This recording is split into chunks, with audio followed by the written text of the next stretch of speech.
ప్రపంచవ్యాప్తంగా యుద్ధమేఘాలు కమ్ముకుంటున్న వేళ భారత ఆర్థిక వ్యవస్థకు ఊతమిచ్చేలా దేశీయ బ్యాంకింగ్ దిగ్గజం స్టేట్ బ్యాంక్ ఆఫ్ ఇండియా కీలక అడుగు వేసింది. పశ్చిమాసియా ఉద్రిక్తతల వల్ల ప్రభావితమైన చిన్న మధ్యతరహా పరిశ్రమలు, విమానయాన రంగాలను ఆదుకునేందుకు సుమారు 70,000 నుంచి 80,000 కోట్ల రూపాయల వరకు రుణాలందించేందుకు సిద్ధమైంది.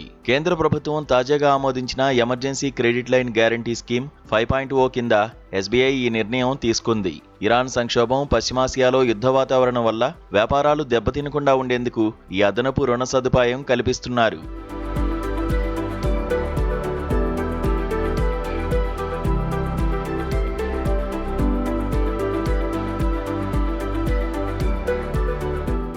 ఎస్బీఐ చైర్మన్ సిఎస్ శెట్టి మాట్లాడుతూ, రాబోయే 8 నుంచి 10 రోజుల్లో ఈ పథకం పూర్తి స్థాయిలో అందుబాటులోకి వస్తుందని వెల్లడించారు.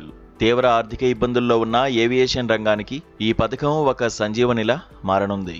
విమానయాన సంస్థల కోసం ప్రత్యేకంగా 5,000 కోట్ల రూపాయలు కేటాయించారు. ఒక్కో రుణగ్రహీతకు గరిష్టంగా 1,500 కోట్ల రూపాయల వరకు అప్పు పొందే అవకాశం ఉంది.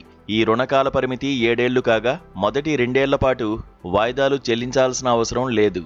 చిన్న తరహా పరిశ్రమలు తమ గరిష్ట నిర్వహణ మూలధనంలో 20% వరకు అదనపు రుణాలు పొందవచ్చు.